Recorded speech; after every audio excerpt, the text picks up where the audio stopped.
What happened between the two of you since they can't let you go? Let's check out the Guaxia cards. Now, we have Five of Swords in reversed. In this case, it's Piscean energy. And Venus in Pisces. So someone here have been a little bit deluded.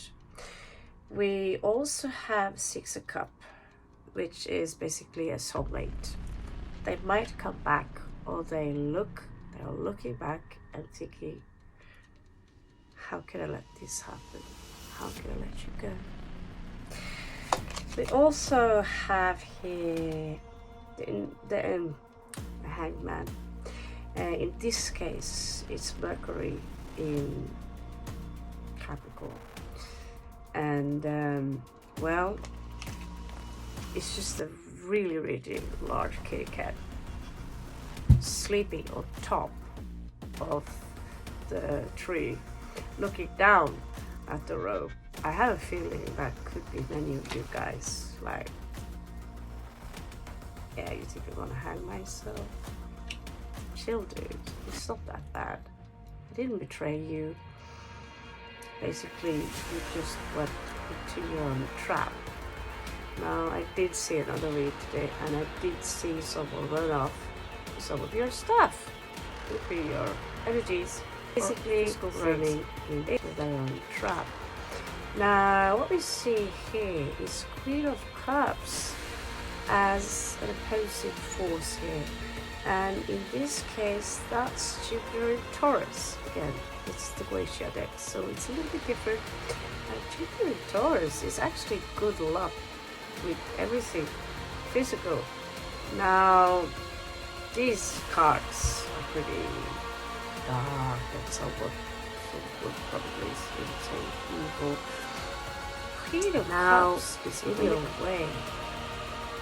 That means that you have someone who are pretty strategic. She could be pretty quiet. Could be a he. Normally, we see that as Scorpio, Cancerian energy. Could be a hybrid of both. Although with my Jupiter ascending, sorry, that's my Gemini ascending, I like to just say it straight to people's face. I don't like you. Or I like you. That's not cool. That ain't cool. Now, this is someone who could come out as pretty deceptive.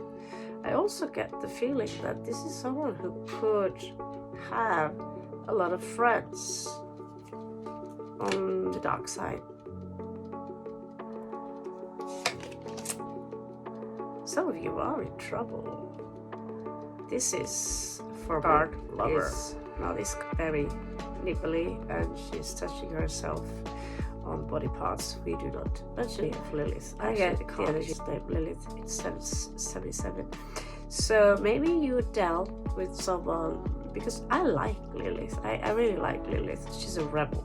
However, in this case, this is dark. You are coming out with someone as the good mother or the good father, but behind the walls, this is everything else that happened.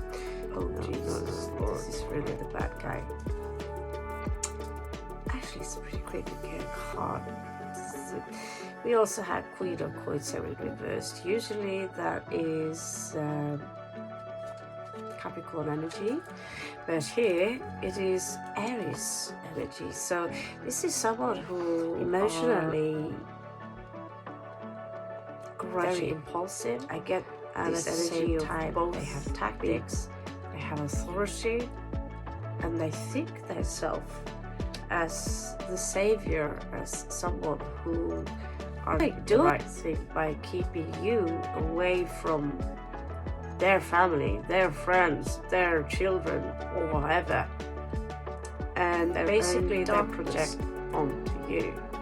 It could be a jinn, or you know, if you just feel that something is following you, something is watching you, it could be a jinn or a spirit from another life that you've encountered that still grudging us somehow. Not you have managed to open a portal to a world unknown to the Halags. King of Wands is ruling this card. However, again, this is the Guatia card.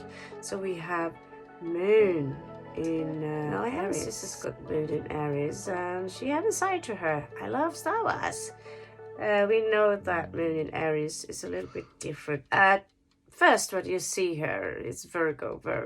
We ask her for sensible things, like practical things, and so forth and so forth. But at the end of the day, she loves Star Wars too. She's a little bit different. Now, King of Wands is usually someone we think of as Leo, or warm as the lion, or someone very charming. In this case, I don't know what to call it, but it's an owl with wings and the human body. Now, I don't know about you, but I'd probably just run if I saw something like that come riding, especially if the name is Ambras. We are, however, brainwashed into thinking that all the 72 demons from hell are evil beings and so forth and so forth, but no one really told us what Elohim, did they? They just say, oh, that's God, and he's great, except let's overlook the part where we have to sacrifice virgins and animals and babies. We don't think about that part. So I don't know about you, but I'm wearing archangels around my neck. However, I do like the Merkaba, which is the hexagon or the hexagram.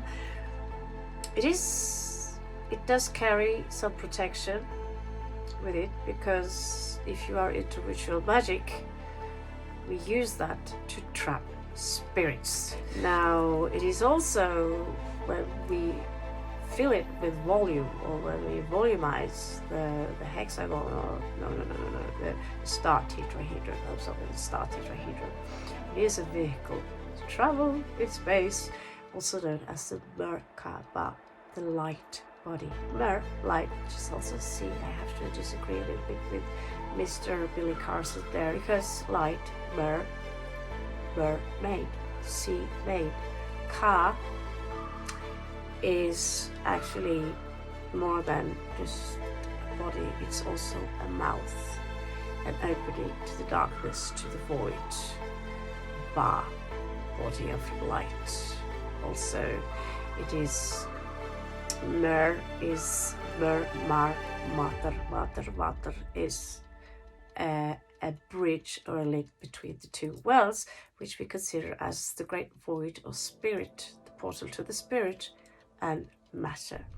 Now, let's move on to the outcome of this situation.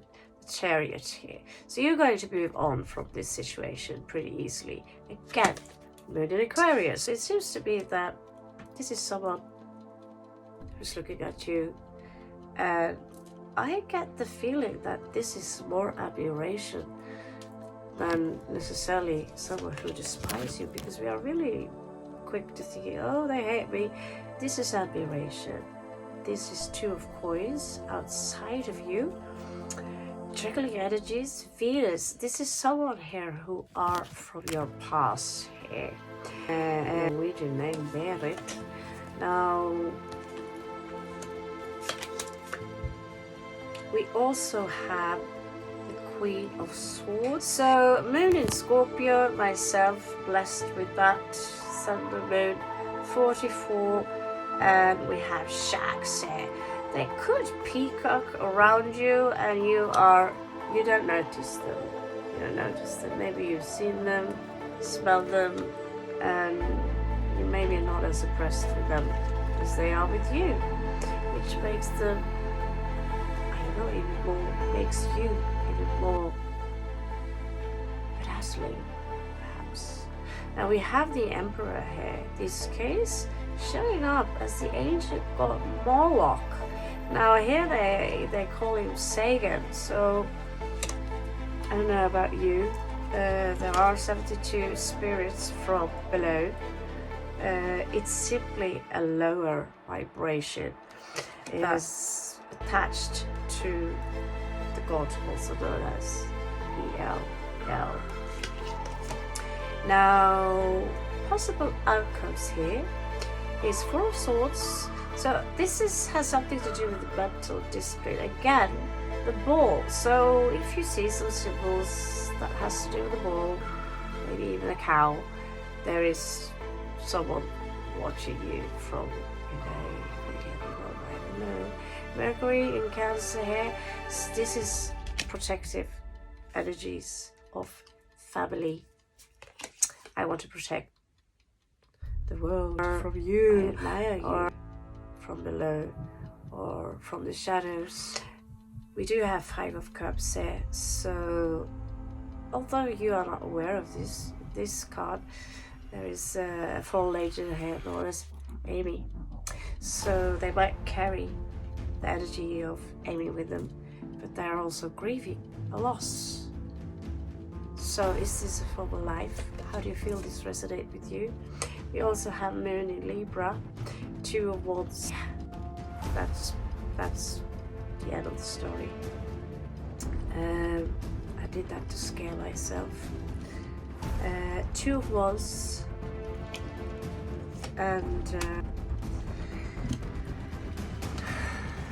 and we have Six of Swords, Two of Wands. You are going to move away from this. You are going to get your wings. Something happened a long time ago. Especially if you measure things chronologically in time. But the story took a turn and you moved away from the dark. The dark is still watching you, paying attention to you, and wondering about where you went. And sometimes you can maybe feel a hand, maybe something you feel. I don't know if you are suffering from sleep paralysis. That's when you can maybe know or feel that someone's watching you from the shadows. But in the end of the day, if you keep your light bright, don't be dim.